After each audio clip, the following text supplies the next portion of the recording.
하나님께서 오늘 우리에게 주시는 말씀은 에베소서 4장 15절에서 20절까지입니다.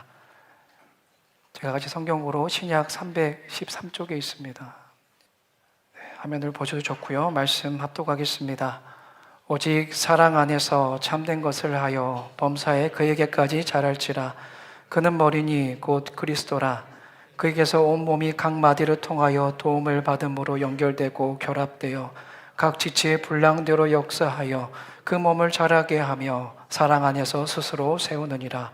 그러므로 내가 이것을 말하며 주 안에서 증언하노니 이제부터 너희는 이방인이 그 마음에 허망한 것으로 행한같이 행하지 말라.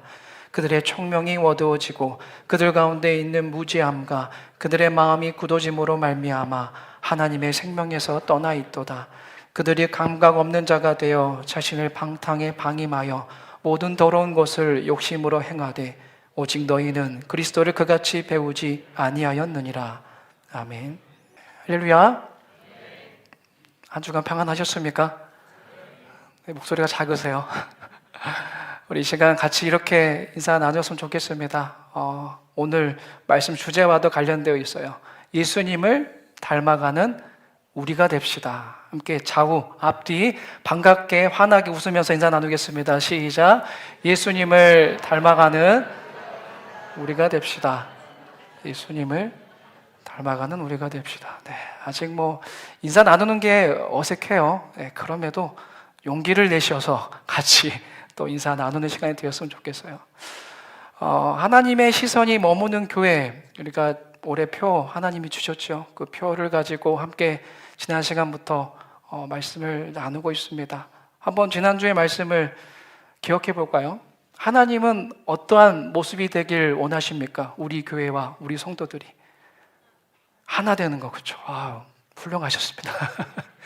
하나님이 찾으시는 교회는 바벨탑처럼 자기 이름을 내기위하여서 경쟁하는 그런 공간, 그런 모임에, 그런 교회에 주목하시는 것이 아니라 오순절 다락방처럼 성령 안에서 서로를 용납하면서 우리가 하나된 공동체임을 확인하며 그렇게 하나됨을 애쓰는 그 모습을 기뻐하시고 그 모습을 주목하신다. 또 우리가 그런 교회가 되기를 지난 시간에 결단하였죠. 자, 여기서 끝날까요? 끝나면 될까요, 여러분? 네, 시리즈니까 계속 이어집니다. 네, 여기서 끝나는 것이 아니라 중요한 게 남아있어요. 하나됨을 확인하고 이제 생명이 시작되었다면은 우리 앞에 놓여진 과제는 뭐겠습니까? 그 생명이 자라나야 되겠죠. 네, 생명이 자라나야 됩니다.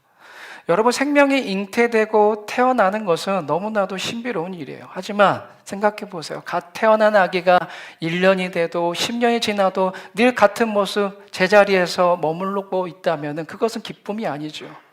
그것은 큰 근심이 되는 겁니다. 교회도 마찬가지예요. 모든 생명체가 이렇게 자라나는 속성을 가지고 있듯이 이 생명의 공동체, 교회도 자라나야 한다는 거예요. 정체되어 있지 않고 계속해서 자라야 한다는 것입니다. 그래서 하나님 보시기에 건강한 교회는 단순히 모여서 하나된 형상을 유지하는 교회가 아니에요.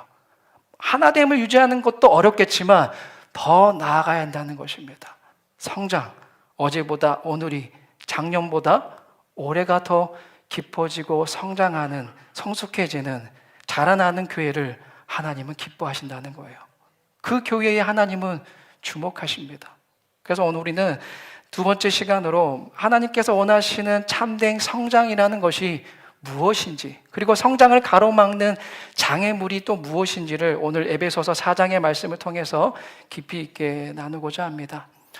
자, 가장 먼저 생각해야 할 것은 이거겠죠. 성장의 목표, 그렇죠? 목표가 뭐냐에 따라서 내용과 질이 달라지기 때문이에요. 여러분, 세상은 어떻습니까? 성장을 수치로 판단하고 계산해요. 건물이 얼마나 전년도에 비해서 커졌는지, 헌금 액수가 전년도에 비해서 얼마나 늘었는지, 또 그의 역사가 얼마나 되었는지, 이 수치, 숫자에 세상은 주목합니다. 근데 오늘 우리가 읽은 15절의 말씀은 성장의 목표를 세상과는 전혀 다르게 정의하고 있어요. 우리 15절 화면을 보시고 같이 한번 읽어봅니다. 시작.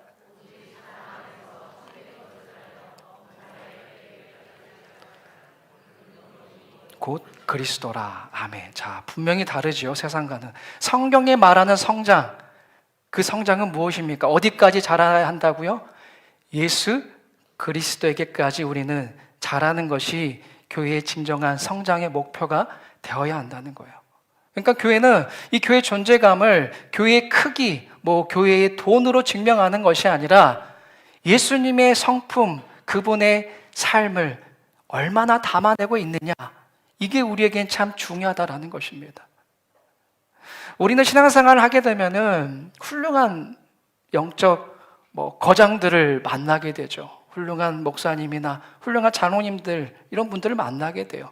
그분들을 통하여서 우리는 도전을 받습니다. 그분의 삶이 주는 또 영적 울림이 있어요. 하지만 기억해야 됩니다. 그분들은 우리가 지나가야 할 정거장이지 우리가 머물러야 할 종착역이 아니다라는 것을 우리는 잊어서는 안 돼요. 여러분, 교회와 성도의 목표는 어떤 훌륭한 사람을 닮아가는 것을 넘어서야 합니다. 거기에 머물러서는 안 돼요. 아무리 훌륭한 사람이라 할지라도 그 사람을 통해 역사하신 예수 그리스도, 그분을 온전히 닮아가는 것이 바로 진정한 목표가 되어야 한다는 것을 말씀드립니다. 그렇다면 구체적으로 어떻게 해야 우리 교회와 또 우리 성도들이 예수님을 닮아갈 수 있겠습니까? 오늘 15절 우리가 방금 읽었잖아요. 상반절만 다시 한번 보십시오. 그 비결을 이렇게 이야기하고 있습니다.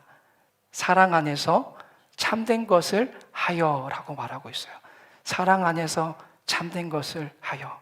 참된 것이라는 것은 하나님의 말씀, 즉 진리를 뜻하는 거예요. 여러분, 이 사랑과 진리, 이 두 가지는 다름 아닌 예수님의 인격이지 않습니까? 요한복음 1장 14절에 보면은 예수님은 은혜와 진리가 충만하신 분이다라고 설명하고 있어요. 여기서 말하는 은혜는 사랑을 말합니다. 그러니까 교회가, 우리 성도가 예수님에게까지 자라난다라는 것은 내 안에 이 사랑, 은혜, 진리라는 이 예수님의 두 가지 성품이 균형 있게 자리 잡는 것을 의미하는 겁니다. 그렇기 때문에 우리가 건강하게 교회와 성도가 성장하려면은 이 두 가지가 반드시 함께 있어야 한다는 거예요. 사랑과 진리가, 예수님의 이 두 성품, 이 인격이 있어야 한다는 거예요. 근데 많은 분들이 사랑과 진리를 반대되는 개념으로 오해하곤 합니다. 하지만 이 둘은 결코 떨어질 수 없는 짝이에요. 만약에 이 둘 중 하나라도 빠지게 되면 성장은 멈추게 되고 오히려 치명적인 독이 되기 때문입니다. 한번 상상해 보십시오. 만약에 진리만 있고 사랑이 없다면, 진리만 있고 사랑이 없다면 어떻겠습니까? 그때 진리는 사람을 살리는 도구가 아니라 사람을 찌르는 차가운 흉기가 되어버리는 거예요. 주변에 보면 이런 사람들이 있습니다. 나는 뒤끝이 없어. 나는 진짜 솔직해. 난 거짓말을 안 해. 난 그런 사람이야. 난 털털해. 주변에 있어요, 없어요? 네, 있어요. 네, 있습니다. 뒤끝이 없다는 사람들. 근데 그런 사람들을 보면은 가끔 이제 아픈 것을 사정없이 찌르고 상처 주는 말을 쏟아내죠. 뒷감당하지 않아요. 참, 이거는 솔직함이 아니라 무례함이죠. 무례함이라고 할 수 있어요. 아무리 틀린 말이고 아무리 그것이 옳은 말이라 할지라도 그 말에 사랑의 온기가 빠져 있다면 어떻습니까? 그 말은 사람을 베는 날카로운 흉기가 될 뿐이지 결코 생명을 살릴 수가 없다는 거예요. 반대의 경우도 생각해 봅시다. 이번에는 사랑만 있고 진리가 없다면 어떻게 되겠습니까? 그 사랑이라는 것도 사람을 회복시키는 능력이 되는 것이 아니라 그 사랑은 거짓된 위로밖에 되지 않는다라는 거예요. 여러분, 만약에 환자의 살이 썩어 들어가고 있는데 의사가 수술이 아플까봐 혹은 관계가 틀어질까봐 좋은 게 좋은 거지 하면서 덮어주는, 그 환부를 덮어주는 의사가 있다고 생각해 봅시다. 그것은 환자를 사랑하는 것이 아니죠. 그거는 방임하는 것입니다. 잘못된 것을 알면서도 눈 감아주는 것을 우리는 결코 참된 사랑이라고 말할 수가 없는 거예요. 그래서 예수님을 닮아가는 성장은 반드시 이 두 가지, 사랑과 진리가 만나야 한다는 거예요. 우리 안에 그것이 있어야 한다는 것입니다. 근데 또 기억해야 돼요. 사랑과 진리가 만나는 이 성장은 결코 낭만적이지 않습니다. 자라나기 위해서는 우리가 성장통을 겪잖아요. 반드시 고통이 수반된다는 거예요. 왜 그럴까요? 우리의 본성이 죄된 본성이기 때문이에요. 하나님의 그 사랑과 진리를 거부하기 때문입니다. 내 자존심은 진리를 싫어합니다. 내 이기심은 그런 사랑을 귀찮아해요. 하지만 감사하게도 우리의 영혼의 의사이신 예수님은 그런 우리들을 포기하지 않으신다는 거예요. 예수님은 당신의 성품이신 진리의 칼, 또 사랑의 손길이라는 이 두 가지 도구를 가지시고 우리를 붙드시고 끝까지 치료해 가신다라는 것을 기억하시기 바랍니다. 그렇다면 여러분, 우리 영혼의 의사이신 주님, 이 성장하기 위한 이 영적 수술을 구체적으로 어디서 또 어떻게 행하시겠습니까? 자, 성경은 이렇게 말하고 있습니다. 주님은 당신의 생명, 곧 그 생명의 DNA인 사랑과 진리의 성품을 내 옆에 연결된 사람, 지체를 통로로 삼아서 나에게 흘려보내신다라는 거예요. 이 방식으로 우리에게 영적 성장을, 그 예수님의 두 가지 성품을 품게 해주신다라는 겁니다. 16절을 다시 한번 보십시오. 상반절의 말씀만 같이 한번 화면을 보시고 읽어보겠습니다. 시작.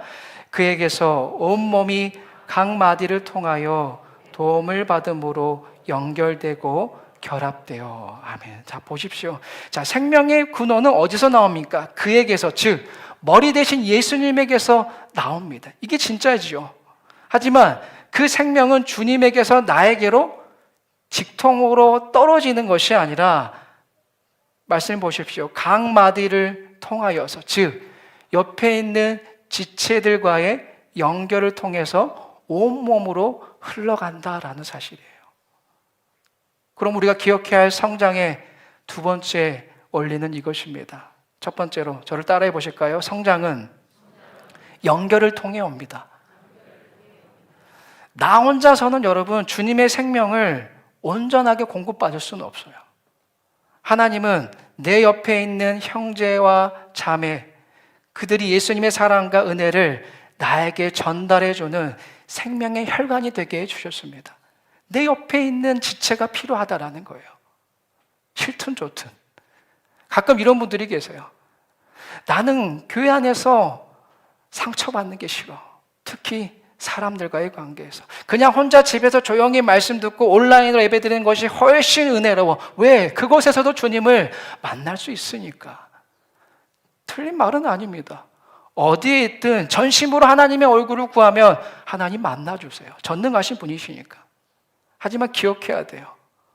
혼자서 성경 지식을 쌓고 하나님을 만날 수는 있겠지만 혼자서 예수님의 그 성품, 우리가 성장하기 위해 반드시 있어야 할 두 가지 성품, 사랑과 진리, 이거는 온전히 배울 수는 없다라는 거예요. 한계가 있다라는 겁니다. 나를 힘들게 하는 그 사람이 있기에 내 모난 인격이 깎여지는 거예요. 부족한 지체가 내 옆에 있기 때문에 그를 품으면서 내 사랑의 그릇이 더 넓어지는 것입니다. 즉, 우리가 서로 부대끼는 이 관계 현장, 불편하더라도 이 관계 현장이 바로 주님이 나를 자라게 하시는 소위 인큐베이터라는 것을 여러분 모두가 기억하시기 바랍니다. 장작불의 원리를 여러분들은 잘 아실 거예요. 활활 타오르는 모닥불에서 장작 하나를 따로 떼어 넣어 보십시오.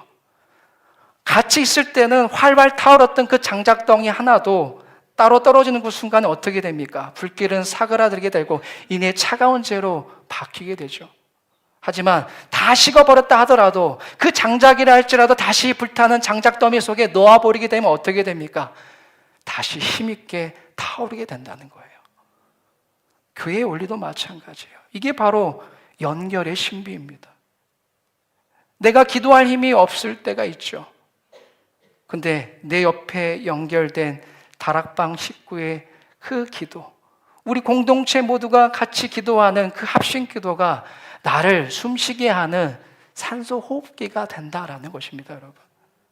이 연결의 신비를 금요 기도에 나오신 분들은 잘 아실 거예요. 안 나오신 분들은 제발 다음 달부터 나오시길 바랍니다. 도저히 나 혼자 감당할 수 없는 문제를 가지고 너무 힘들어서 그 기도 제목을 가지고 함께 기도할 때에 어떠한 일이 일어납니까? 그 순간에 주님의 그 생명이 서로에게 연결되어서 뜨겁게 그 생명이 흐르는 것을 우리는 기도하면서 느끼지 않습니까? 사랑하는 여러분, 원리는 분명합니다. 생명은 오직 머리 대신 예수 그리스도 그분께로부터만 나옵니다. 그런데 주님으로부터 온 그 생명이 우리라는 통로를 타고 흐르게 될 때에 서로에게 흘러가다 보면은 때로는 부딪히기도 하고 상처를 입기도 한다는 거예요. 하지만 기억하십시오. 그런다 할지라도 혼자 골방에서 편안하게 신앙생활 하는 것보다 때로는 지치고 볶더라도 함께 부대끼는 그곳에서 비로소 주님이 기뻐하시는 온전한 성장이 일어난다는 것을 믿으시기 바랍니다. 할렐루야. 이 사실을 꼭 기억하십시오. 이 영적인 원리를 마음에 새기십시오. 그래서 연결의 이 자리를 사수할 수 있는 저 여러분 모두가 되시기를 주님의 이름으로 축복합니다. 자, 그런데 여러분, 우리가 이렇게 서로 연결되어서 생명을 공급받았다면 어떻게 해야 될까요? 그 다음은 생명을 얻은 몸은 가만히 누워만 있는 것이 아니라 움직여야 되겠죠. 이제 성장의 두 번째 단계로 나아가야 됩니다. 따라해 보십시다. 성장은 각 지체의 분량대로 일할 때 일어납니다. 각 지체의 분량대로 놀라운 역사가 일어난다는 거예요. 16절 하반절을 한번 보십시오. 각 지체의 분량대로 역사하라 라고 말씀하고 있어요. 자, 하나님은 우리 몸을 만드실 때에 모든 지체를 똑같이 만들지 않으셨어요. 우리 각자의 몸을 보십시오. 눈은 어떤 역할이에요? 보는 역할이겠죠. 손은 잡는 역할이고 발은 걷는 역할입니다. 더 나아가서 보이지 않는 우리 몸 안의 내장들도 한번 보세요. 심장이나 간이나 콩팥도 내가 눈으로 확인할 수 없지만 각자의 자리에서 열심히 역할을 감당하고 있기 때문에 우리가 지금 이 자리에 앉아 있는 건 아니겠습니까? 여기서 말하는 분량이라는 것은 하나님이 각 사람에게 나누어 주신 은혜의 크기, 역할을 말하는 거예요. 우리는 그 크기에 되게 주목하죠. 근데 주목해야 될 것은 크기가 아니라 작동하느냐가 더 중요합니다. 역할을 감당하면서 움직이고 있느냐, 이게 더 중요하다는 거예요. 예를 들어서 심장이 난 몸 안에 있는 게 너무 싫어, 나도 좀 주목받고 싶어 하면서 나 밖으로 나갈 테야 하면 어떻게 될까요? 어려운 문제였습니다. 상상도 하기에도 끔찍한 일이죠. 심장이 밖으로 튀어나가면은 죽겠죠. 몸은 죽고 말 것입니다. 작은 발가락 하나를 할지라도 아파서 제 기능을 못하게 되면은 걷는 것도 움직이는 것도 쉽지가 않아요. 우리 몸과 마찬가지로 교회도 그렇다는 겁니다. 목사는 목사의 분량이 있겠죠. 장로는 장로의 분량이 있습니다. 그리고 이름 없이 빚도 없이 섬기는 성도님들은 또 그 분량대로 각자의 위치에서 충성스럽게 작동할 때에 비로소 그리스도의 몸된 교회는 건강하게 성장하게 된다라는 겁니다. 여러분 기억하십시오. 내가 맡은 분량이, 내가 맡은 역할이 작다 할지라도 그 자리야말로 주님의 몸된 교회를 살리는 생명의 자리다라는 것을 믿으시기 바랍니다. 우리가 이렇게 여러분 각자의 분량대로 우리가 섬기면서 나아갈 때에 정말 교회는 평안히 성장하게 돼요. 근데 교회가 무너지는 것을 기뻐하는 사탄, 이 사탄이 또 우리의 마음을 공격하죠. 무너뜨리는 가장 무서운 적이 있습니다. 그게 뭐겠습니까? 우리 안에 꿈틀대는 옛사람의 본성이다라는 거예요. 여러분, 옛사람의 본성이라는 게 뭐겠습니까? 앞에 말씀과 연관지어서 생각해 보면은 내 분량, 하나님이 넌 이만큼 해, 넌 이걸 위해서 달란트를 줬어, 이 정해 주신 내 분량에, 내 자리에, 내 역할에 만족하지 못하는 거예요. 남과 끊임없이 비교하는 겁니다. 내 욕망이 이끌어가는 대로 살아가는 거예요. 여러분, 이 옛사람의 본성, 이 본성에 사로잡히게 되면은 우리는 비교의 감옥에 갇히게 됩니다. 나도 모르게 비교의 감옥. 교회 안을 한번, 지금 이 교회 안의 공간을 둘러보십시오. 가장 눈에 띄고 가장 영광스러워 보이는 봉사의 자리가 어디입니까, 여러분? 지금 이 공간에서 우리와 다르게 뭔가 공통된 옷을 입고 있는, 뭐 제가 성가대 디스하는 거 아닙니다. 오해하지 마십시오. 성가대죠. 성가대는 예배 시간마다 가장 앞자리에서 거룩한 가운을 입고 아름다운 목소리로 찬양합니다. 모든 성도님의 시선이 그들에게 집중돼요. 참으로 멋져 보입니다. 근데 여러분, 우리가 지금 이렇게 은혜롭게 예배드리기까지 보이지 않는 곳에서의 헌신이 있었다라는 사실을 여러분들은 기억하고 계십니까? 어떤 분은 오늘 드려지는 귀한 예배를 위하여서 아침 일찍 교회에 나와서 저 추운 주차장에서 찬바람을 맞으면서 주차봉을, 안내봉을 흔듭니다. 어떤 분은 예배 후에 우리가 나눌 따뜻한 밥 한 끼를 대접하기 위하여서 새벽부터 주방에서 음식 냄새를 뒤집어 쓰고 땀을 흘리면서 그렇게 식사를 준비합니다. 화려한 성가대석을 보다가 고된 봉사의 자리를 생각하면 문득 이런 생각이 들어요. 저 사람들은 저렇게 주목받고 칭찬받는데 나는 아무도 모르는 곳에서, 아무도 주목하지 않는 이 자리에서 뭐 하고 있는 건가? 이게 무슨 고생인가? 이런 비교, 시기, 열등감이 불쑥 내 안에 찾아오게 되면은 우리는 감사를 잃게 되고 옛사람의 방식인 시기, 불평이라는 감옥에 덫에 갇히게 된다라는 거예요. 이때 기억해야 될 이야기가 있습니다. 말씀을 준비하면서 여러분과 나눌 예화를 하나 가지고 왔는데요. 19세기 유명한 영국의 지휘자입니다. 마이클 코스타의 이야기인데, 화면을 잠깐 보여주시겠습니까? 여러분들 워낙 음악적 상식이 좋으니까 저 악기 이름이 뭐죠? 그 정도셨군요. 힌트, 저건 플룻이 아니에요. 플룻보다 절반 정도밖에 되지 않는 악기입니다. 우리 성가대 혹시 피콜로라는 악기입니다. 피콜로. 정말 작잖아요. 피리같이, 그렇죠? 자, 이 피콜로와 관련된 에피소드가 있습니다. 자, 아까 말씀드린 그 유명한 지휘자 마이클 코스타가 정말 수백 명의 대규모 오케스트라와 리허설을 할 때였어요. 트럼펫이 막 나팔을 불고 북소리가 둥둥 울리면서 연습실을 정말 웅장하게 채웠습니다. 그때 구석에 있던 이 작은 피콜로 연주자가 마치 성가대를 바라보는 우리의 마음처럼 생각했어요. 이렇게 다른 악기들은 소리가 웅장한데 이 조그마한 피콜로 소리 하나쯤 빠진들 누가 알겠어?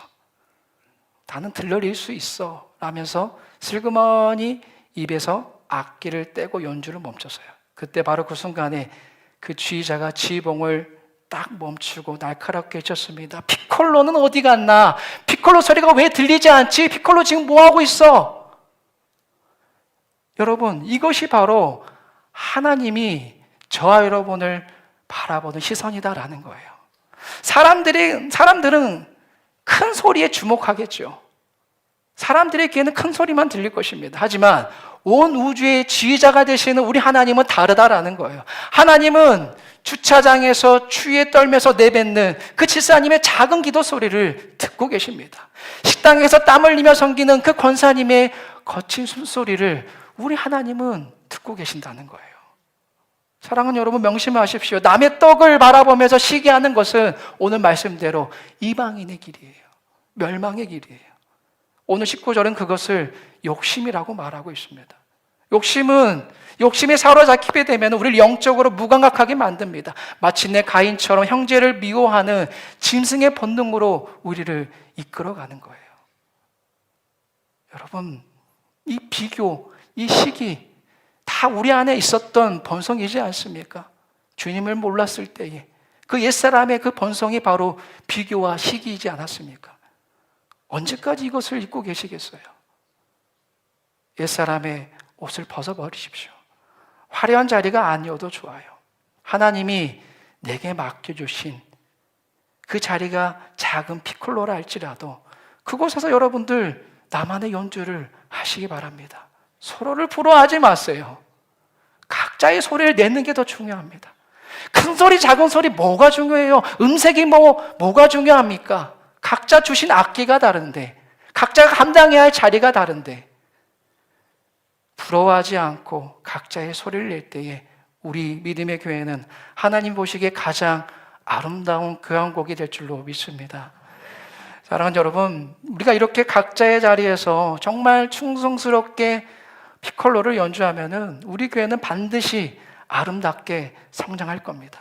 그런데 여러분, 바로 그 영광스러운 그 순간에도 사탄은 이번에는 시기심과는 정반대의 방법으로 우리를 공격해요. 여기까지 이야기 나누겠습니다. 바로 교만이라는 겁니다. 시기와 반대되는 교만. 마지막으로 우리가 성장하고 성숙한 자리에 이르렀을 때에 주의해야 할 마음이 바로 이겁니다. 내가 열심히 해서 교회가 부흥하고 나의 헌신으로 부서가 성장하게 되었을 때에 우리는 은근히 내 공로를 주장하고 싶은 마음이 들어요.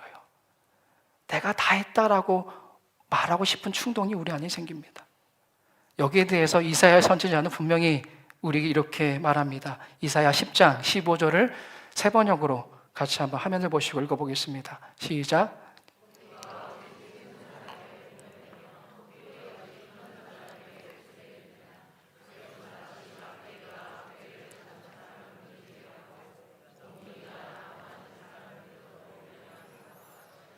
아멘.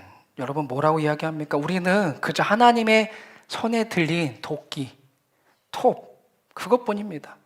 나무를 자르는 것은 도끼나 톱이 아니에요. 도끼를 쥔 주인입니다. 바울은 또 이렇게 고린도전서에도 이렇게 말합니다. 여기까지 보겠습니다. 고린도전서 3장 7절 잘 아시는 말씀에 함께 있습니다. 시작. 그런즉 심는 이나 물 주는 이는 아무것도 아니로되 오직 자라게 하시는 이는 하나님뿐이니라. 아멘. 여러분, 성장은 우리가 만드는 것이 아니에요. 아무도 아닙니다. 심는 자도 아니고 물 주는 자도 아닙니다. 오직 자라게 하시는 누구요? 하나님께만 달려있다라는 것입니다. 여러분, 교회 안에서 가장 아름다운 사람은 누구일까요? 많은 일을 하였어도 우리는 무익한 종이라 우리가 하여야 할 일을 한 것뿐이다라고 고백하는 자입니다. 그렇게 조용히 뒤로 물러나는 사람이 아름다운 사람이라는 거예요. 쓰임의 보상을 기대하지 않고 쓰임 받는 것 자체를 기뻐하는 사람, 그것을 영광으로 알며 하나님께 겸손히 나아가는 사람이 바로 성숙한 성도의 모습이다라는 것입니다. 말씀 맺겠습니다. 사랑하는 여러분, 바울은 오늘 본문 20절에서 이렇게 결론적으로 선포합니다. 함께 20절 읽겠습니다. 시작. 오직 너희는 그리스도를 그같이 배우지 아니하였느니라. 아멘. 우리는 세상의 방식을 배우지 않은 사람들이에요. 세상의 방식은 뭡니까? 어떻게든 욕심으로 남을 짓밟고 올라가는 거죠. 남을 시기하여서 끌어내는 그 이방인의 방식이 세상의 방식인데 우리는 그것을 배운 사람들이 아니라는 거예요. 우리는 뭘 배웠습니까? 예수님께 배웠어요. 자기를 부인하는 것을 배웠습니다. 자기 십자가를 지는 것을 배웠어요. 묵묵히 따르는 법을 배웠습니다. 예수님께서 가르치신 것은 여러분 선택사항이 아니에요. 이것만 배우고 이거는 버려라가 아니라 그분이 보여주신 모든 것을 우리는 듣고 따르고 실천해야 한다는 것입니다.